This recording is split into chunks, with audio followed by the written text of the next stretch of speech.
Ladies and gentlemen, President Donald Trump has just announced that he will slap a 100% pharmaceutical tariff across the world. And this will certainly have an impact on Singapore because Singapore is a pharmaceutical hub.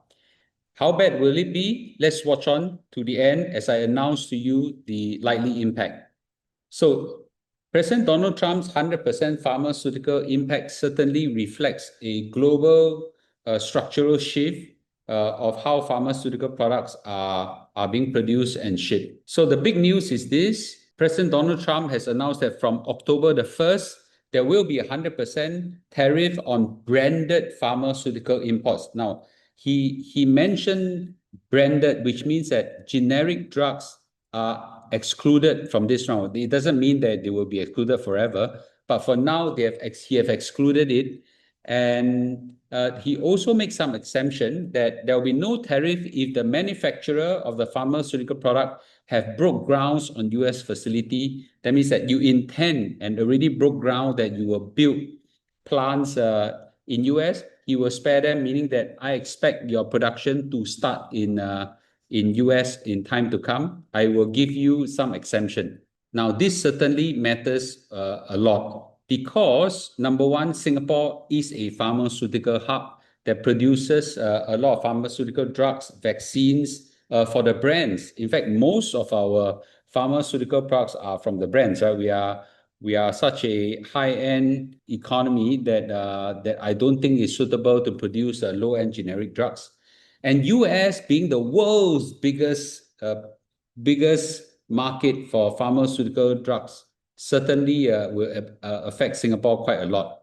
And this will certainly impact our export portfolio in terms of our mix of products as well. So Singapore exports roughly about $11 billion of pharmaceutical exports, of which about $1.3 billion are to US. So it's about 12% of all our pharmaceutical exports goes to US. So it's not so bad. Okay, not so bad. So it's about 10-ish, 110-ish. So from a grand scheme of things, it's not so bad. Now, which export faces tariff?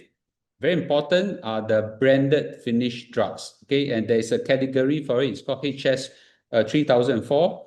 This category is at risk most. Generic products are currently being spared. From what I understand, Singapore don't have a lot of generic products, so this doesn't help Singapore much. And of course, if this company already start constructing a production plant in US, they will be exempted from this tariff. So in terms of Singapore-wise, the branded share is about 70 to 90% of all drugs. So certainly there will be impact. So from what I see, I think the near-term impact, which means somewhere from now to 6 months, there is at most a modest hit on the trade. Okay, not so bad. I think there will be a profit squeeze for some of these branded shipment. You'll probably still ship in. The cost, I think, is actually very low. They have some big fat margin. If you buy, let's say, some generic drugs for cholesterol, for example, right? In Singapore and in US, we're charged one arm and one leg, where I think the cost, if I were to use Europe as a cost, is only about 20% of the Singapore price. So yeah, I think they can afford a 100% hit on the cost. So I think a lot of companies will take advantage of now to quickly rush to ship before the October, the first deadline. So they are about 4 or 5 days. I'm sure they will try to rush it. And of course, Asian pharmaceutical stocks right now are being hit. They see some drop in prices. And I would say that the S&P 500 and NASDAQ also got hit yesterday night by about 0.5%. Not so bad. I think over 6 months to 1 year or 2 years, I believe that the impact will be more or less cushioned. The US sales will probably move into production into US, so there'll be some hit there. But I think Singapore will pivot to supply more of EU, Asia, and so on. So I think the hit to Singapore will be not so bad. There continue to be very strong investments in this space for one big reason. Our quality, of course, is very good, and we respect IP, right? A lot of countries want to come to Singapore because we respect IP very, very well, and as a result, whatever their intellectual property is won't be stolen. So in terms of hit to our national income and our GDP, I don't think it'll be that high. I think in the long run, 2 to 5 years and beyond, the hit to us, I think, will be extremely limited as long as the exemption remain in place, and also we can capture the non-US market as well. Currently, right now, non-US market is nearly over 88% or something like that. So I don't think that will hit Singapore really a lot in the mid to long run. So as I said just now, the S&P 500 and Nasdaq so far only went down by 0.5%. I think in a short while this impact will be over. I think the bigger issue right now is inflation, because the job numbers has just came out better than expected. So I think people are more afraid of inflationary impact, and the impact on interest rates are unlikely to be cut as much as they hope it to be. So in terms of Singapore-wise, I think the impact, as I said, not so high, but I think the key thing is that market diversification help a lot. So for large companies, I think it's important that they diversify beyond US, and I think this is something very important. I think the fact that we have got very strong IP protection and a skilled labor force, I think it's rather difficult for them to just uproot and stop producing in Singapore. So I personally think that the impact is going to be manageable. I think the bigger issue will be semiconductor. We are not too sure what Trump will do to the semiconductors. Okay, at this point in time, there are some chip restrictions. We don't know how fierce those restrictions will come out to be. And if this pharmaceutical tariff is all that it is, I think we only need to worry about semiconductor next, and Singapore should be fine. Of course, there is still a big negotiation between US and China, and some news about TikTok, which I won't go into, that there's some breakthrough in the sale of TikTok into US. But I think that generally speaking, in the broader context, Singapore's worry is getting lesser.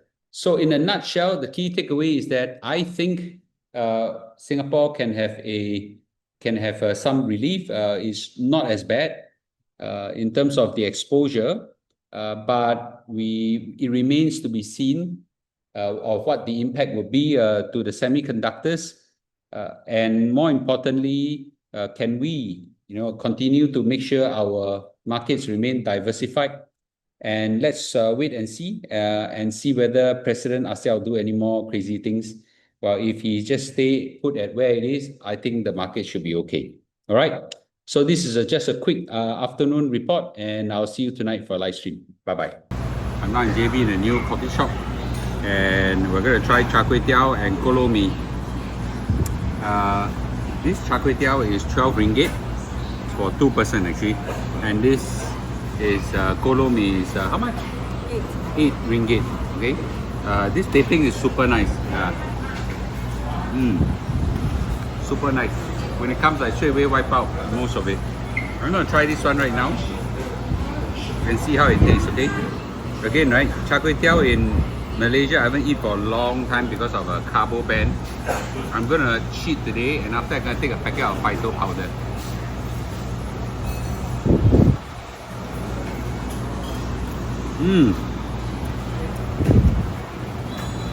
Very, very good. Very, very good. I'm going to try the kolo mee. But kolo mee a bit dry. Okay. So the sauce is below. Kolo mee they got black type and white type and red type.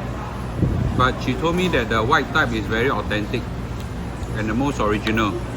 So I'm going to try the kolo mee. Okay. This Sarawak kolo mee.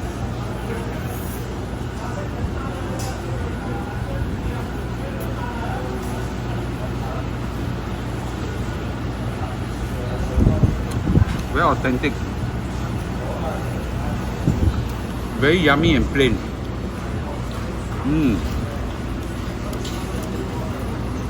The noodle is just nice, not soggy and not undercooked. It's just very chewy. This is absolutely good. This is a grade A. This is a grade A. I'll give you the address to this place. It's in Mount Austin. We are at our favorite 大排档.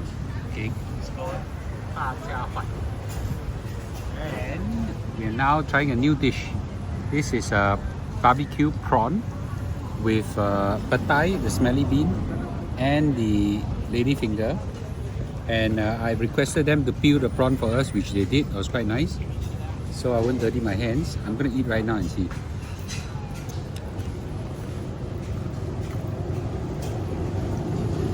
Wow, freaking good. The chili sauce is amazing. It blends very well with the smelly bean and the prawn. I'm gonna try it.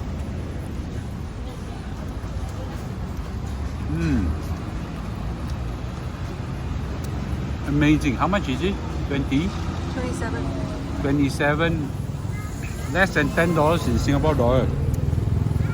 Wow. It's a really good dish.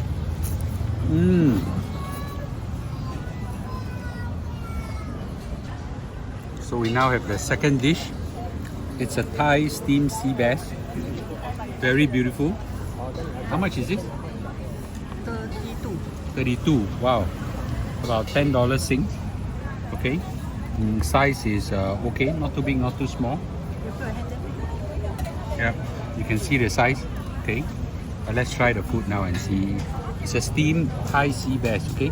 It's actually steamed by Thai people. Okay, I'm gonna try right now.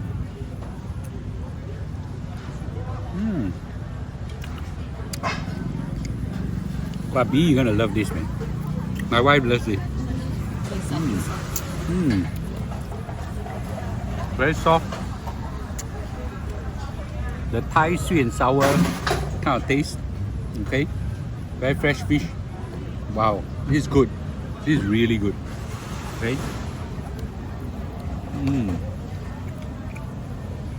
Must try. Yummy.